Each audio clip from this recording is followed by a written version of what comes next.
Hello everyone, आज मैं आप लोगों को मशीन के पार्ट्स के बारे में बताऊंगी कि इस मशीन के जो पार्ट्स हैं उनके नेम क्या है। ठीक है, तो जैसे कि ये मशीन है, इसमें हम कहाँ से ऑन करते हैं, ये जो बटन है यहीं से ऑन ऑफ करते हैं इस मशीन का। ठीक है, इसके बाद हमारी जो रील लगाई जाती हैं इनको हम स्पूल पिन बोलते हैं, जिसको हम रील खूंटी के नाम से भी जानते हैं। तो इसमें हमारी रील लगाई जाती है। इसके बाद जो ये सारा हमारा ये पूरा टूल है ना, इसको हम बॉबिन बाइंडर बोलते हैं, जिससे हमारे बॉबिन को भरने का काम करता है। ठीक है, इसको बॉबिन बाइंडर बोलते हैं। इस टूल्स को हम स्टिच रेगुलेटर बोलते हैं। इसी के द्वारा हमारी जो छोटी बड़ी सिलाई का जो टाँका होता है वो इसी के थ्रू होता है। इसमें नंबरिंग होते हैं, जैसे कि 0 1 2 3 4 5 तक होते हैं।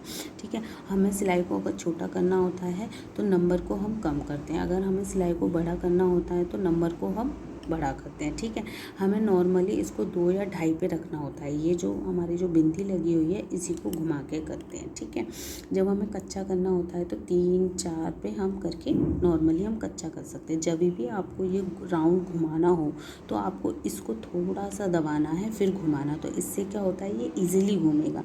अदरवाइज़ ये बहुत टाइट घूमेगा, टूटने का भी डर रहता है। ठीक है, ये हमारा ये जो टूल होता है इसको हम टेंशन डिवाइस बोलते हैं। ठीक है, इसमें हमारा धागा इसके अंदर होना बहुत ज़रूरी है, बाहर नहीं रखा होना चाहिए, इसके अंदर ही होगा। जब बाहर रहता है तो क्या होता है, हमारी जो सिलाई होती है ढीली आती है, वो इसी वजह से आती है। इसलिए हमें ध्यान रखना है कि इन 2 थालियों के बीच में हमारा धागा होना चाहिए।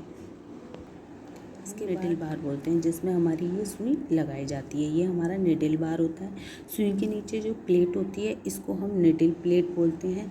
साइड की जो प्लेट होती है इसको हम स्लाइड प्लेट बोलते हैं। ठीक है, ये हमारा मेन चीज़ होती है, इसको हम बोलते हैं फुट। ये हमारा फुट होता है। ठीक है, ये सिंगल फुट भी होता है, ये डबल फुट भी होता है। सिंगल फुट का यूज़ क्यों करते हैं, पाइपिंग लगाने के लिए, जिप लगाने के लिए हम सिंगल फुट का यूज़ करते हैं।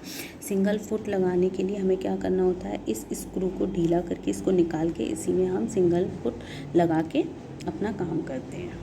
इसको हम आईलेट बोलते हैं। टेक कप लीवर भी इसको बोला जाता है। इसमें से हमारा धागा आता है, इसी की वजह से हमारा धागा अप डाउन होता है, तब अच्छे से हमारा चलता है धागा। भी यहाँ से ये मशीन ऑन होती है तो देखिए यहाँ पे है ना P- लिखा आ रहा है, तो इसका मतलब कि हमारी मशीन ओके है, रनिंग में है। अगर हमको जब भी इस मशीन की स्पीड बढ़ानी होती है तो ये प्लस का निशान है, इसको आप दबाते जाओ, जितनी स्पीड आपको रखनी है उससे स्पीड बढ़ती जाएगी।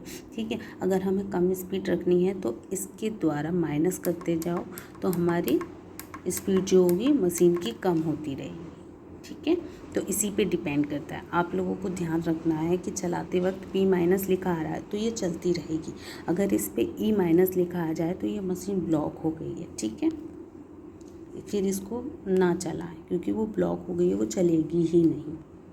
बात देखिए, ये हमारा ऑयल है। इस मशीन में हम ऑयल डालते हैं, इसमें बार बार ऑयल नहीं डालते, 2-3 महीने में हम ऑयल डाल देते हैं, तो इसी में ये फिल होता रहता है। इसके द्वारा चलते में ही इसके द्वारा ये फ़िल्टर होकर सारे पुर्जों में जाता रहता है। ठीक है, ये हमारी होती है शटल, जिसमें हम बॉबिन को फिट करते हैं। ठीक है, ये इसका नाम होता है शटल। ये हमारे बॉबिन और बॉबिन केस होती है, ये बॉबिन है ये वाली, और ये बॉबिन केस है, इसको हम फिट करते हैं इसमें। ठीक है, तो इसका नाम है शटल। आपको ध्यान रखना है लगाते वक्त कि ये कैसे फिट होती है। ये देखो, ये जो इतना बड़ा कट है ना, इसको हमेशा ऊपर रखो और सुई को हमेशा ऊपर होनी चाहिए, तब इसको फिट करना चाहिए। देखो, लगाते वक्त हम इसको ऊपर रखेंगे और ये जो छोटा सा कट है इसमें इसको ये फिट करेंगे तो इजीली ये कट बोलती है, तो इसका मतलब ये अच्छे से लग गई। सुई हमारी जो शटल और बॉबिन केस का लगना बहुत ज़रूरी होता है सही से। अगर ये सही से न लगी तो हमारी नीडल टूट जाएगी। ठीक है, तो हमें इसको सही से लगाना होता है, निकालना होता है। तो ये देखिए, ये जो है इसको पकड़ के आप इजीली इसको निकाल सकते हैं और इसी तरीके से आप इसको लगा सकते हैं। क्लियर? देखिए, फुट के नीचे ना हमारे ये दांतें होते हैं दंतराल, इनको हम फीड डॉग बोलते हैं। इनका काम क्या होता है, जो सिलते वक्त हमारा जो कपड़ा पीछे की तरफ जाता है ना, वो इन्हीं के थ्रू जाता है, ठीक है। अगर कभी भी कपड़ा पीछे की तरफ नहीं जा रहा है, फंस रहा है, नहीं जा रहा है, तो मान लीजिए कि ये लूज़ हो चुके हैं या इनमें कोई ख़राबी है, ठीक है। इनको हम फीड डॉग भी बोलते हैं, दंतराल भी बोलते हैं, हम दांतें भी बोल सकते हैं इसको हम, ठीक है।